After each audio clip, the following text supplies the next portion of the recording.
16 tomorrow. But this week I've been kind of reflecting on my 16 years of life. Thinking, oh my God, I'm about to be 16. Like, how is this happening? You know, it's kind of freaking me out a little bit. Anyways, I was reflecting, and then Pastor Jim texted me, and he was like, hey, do you want to speak Wednesday night? And I was like, yes, because Sunday, I'll tell you later, but Sunday, I had gotten a word from God that something was going to happen, and he texted me and all this stuff, and I already had a word and all that stuff. Anyway, so I'm going to be telling my testimony because this year, Pastor Steve believes that we're supposed to tell our story, and that's what I'm going to do. So, let's start. Have y'all, this is like my perspective on it. Have y'all, a lot of y'all watch YouTube? We all watch YouTube, right? Yeah. I watch YouTube all the time. I watch it at night. A lot. And y'all ever see, they put it all in caps, and you know it's about to be bad, right? You're scrolling, you see story time. You see that, right? And it's like, oh God, what happened? It's like, my boyfriend cheated on me with my sister. So you click on it, you skip through it to the middle so that you know what's happening, right? You don't want to watch the whole beginning because they ramble. And it turns out her cat died. And that's what happened, right? It's clickbait, right? This isn't clickbait. This is a for real story. So, the beginning of my story and how I've gotten where I am is whenever I was around 5 years old. I was at the mall at Build-A-Bear with my little sister Leah Claire right there, and Nana, one of the golden girls. And we were checking out, and I remember turning around, and all of a sudden Leah Claire was missing. She was gone. And I was already a nervous person before, so I freaked out. You know, I was like flipping out, Nana's flipping out. Called the cops, they're searching everywhere for her. They find her in the food court. Long story short, she's fine. Obviously, she's here. But the enemy knew that if he could put that inkling of fear in me, it could last up next time. He knew, yo, she's already nervous. She already has anxiety. As a little 5-year-old, if I could put that little seed in her of fear of that ever happening again, I'm set, right? So I was singing about it. I was like, man, that sucks, you know? The fact that he could think of that. But you didn't. Anyway. So let's fast forward a couple of years, around 9 years old, major anxiety issues. Like, it started small. Right after that, at church.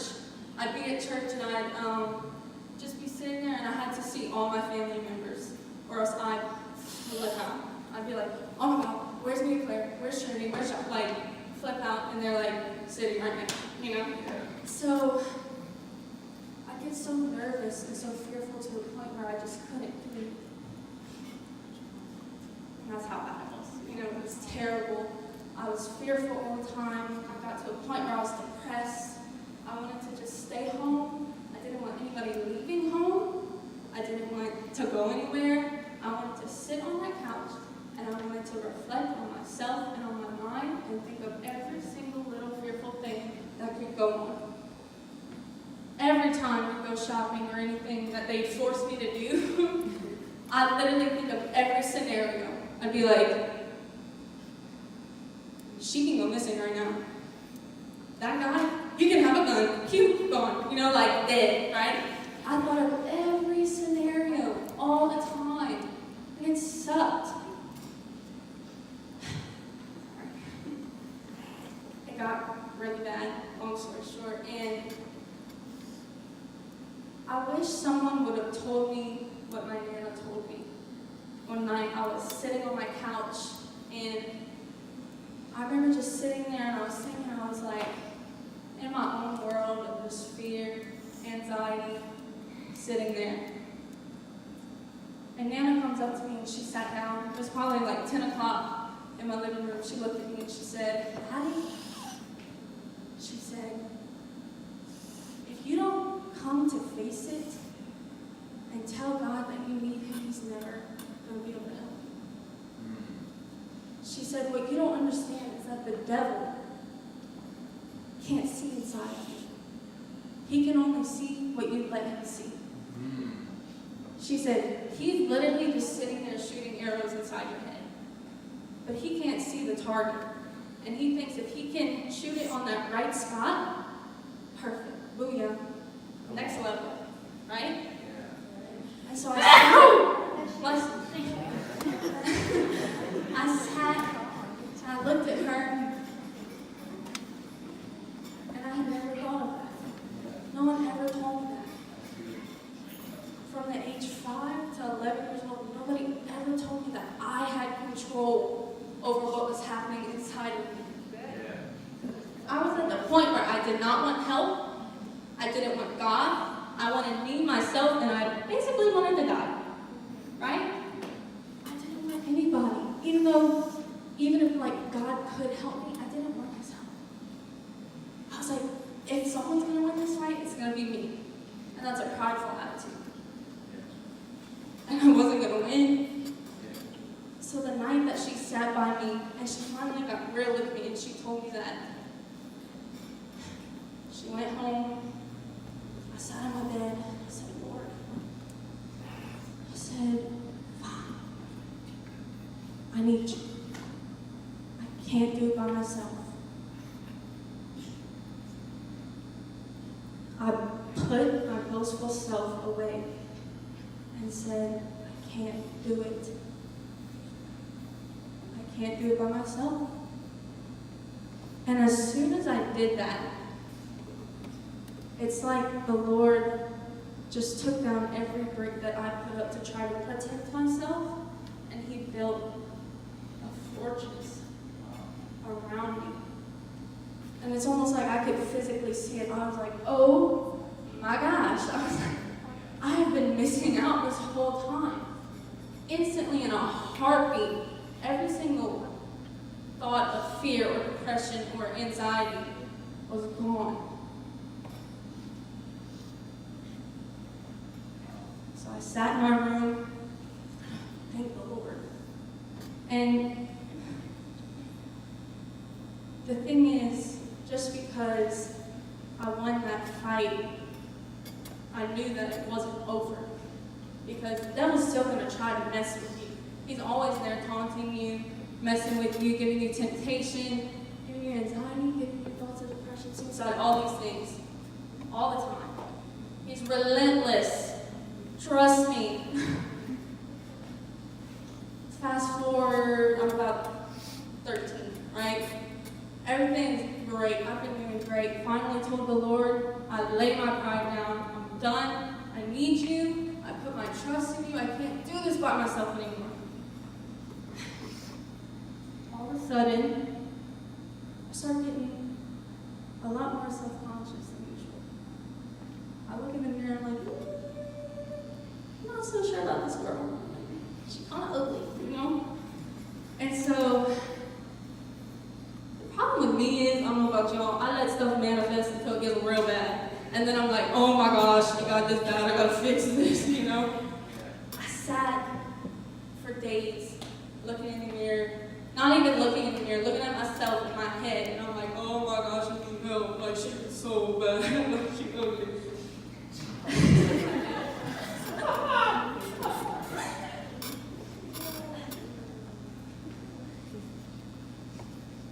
And once again, I was at that point where I needed help. And I didn't want help. I wanted to do it by myself. Come on, like I'm a strong woman, I can do this, right? Yeah. No. I can't do this by myself.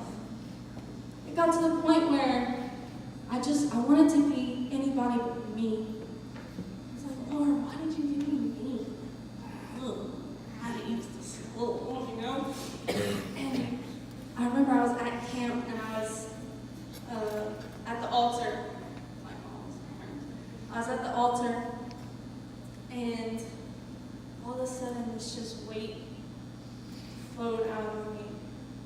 And I just heard in the most silent of voice, "You're so beautiful.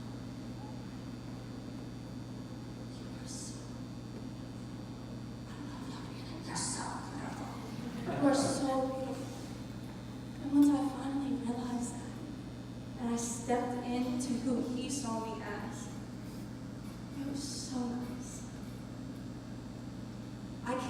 realization that I was made to be who God made me to be, not who I thought I was supposed to be. I wasn't made to be Kylie. I wasn't made to be Lana. I wasn't made to be a God. Like, I was made to be Addy, Reagan, Michelle. That's who he made me to be.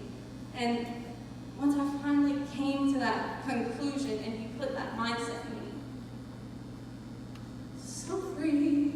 Yeah. I can finally walk. Yeah, I have doubts about myself. But as soon as you hear them, you have to be like, I need to, like, that's not me. I'm who he called me to be. Yeah. 1 second. As soon as you come into God's realm and you let him build around you and you put down your walls, you lay everything on the line, he's going to start walking you through your call and through where you're supposed to be. You might be, I remember there was a point, like just a couple months ago, I was like, man, I really want to go to college. Like, that's what I want to do. I want to go to UL, go be a dancer, I'm going to do all this stuff. And I went, I looked at everything. I was ready to apply at like 15 years old. I'm ready to go to college, right? The doors that he closed isn't to discourage you. It's to put you right back where you're supposed to be. You're like, I want to be right there. And he's like, go back right there. That's where you're supposed to be. This is where I have called you to be, whether you work at Walmart or you are just this major youth pastor. It doesn't matter. If I called you to Walmart, you're called to minister to the people at Walmart because you can't go to your next level up until you get all your points here. Right? So once you finally lay down everything, put everything on the line, and you let him build in front of you, and then you're like, okay, you're the lamp unto my feet, the light unto my path. And you're walking, and you start wondering, he's like, no, come on. And you just keep walking, he's going to lead you where you're supposed to go. Even if you're stuck somewhere, I wonder why. That's where he wants you to be. There was such a long time where I wanted to be in public school so bad. I was so frustrated. I was mad. I was like, Mom, why can't I just go to harvest time? Just let me go. Because that's not where we're called, Addy. We're not called there. He called us here, and if we go there, it's going to be bad. It's like, okay. Once I stayed here, I realized why. And I was able to start walking. I was like, oh my gosh, it's getting better. It's getting better. And it just goes up from there as long as you put your trust in him. I think there's a misconception on callings that you're supposed to have this really large calling. You hear them at big youth conferences and camps. And the pastor's praying over that kid and they're like, you're called to preach in front of millions of people. This, that. And you're sitting here and you're like, well, I just sit at home.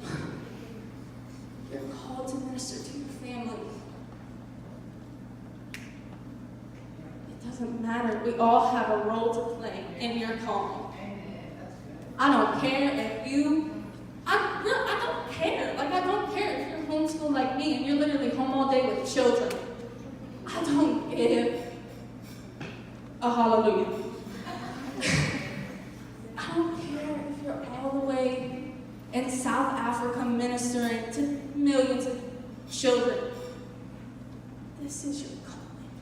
And he has a role for you, and maybe that role is for that person too. He's going to use you to minister to that person so that person can minister to the next person. This is your calling. So you need to trust in God and start running with it. Hold his hand and be like, I trust you. And he's going to be like, let's go, He is pulling you. He's calling you to a certain place. And you need to just trust him. That's my story. I went through a lot, and now I'm here, and I can say we'll trust in God. And He's just so awesome. And I hope that this helped y'all. So, that's it.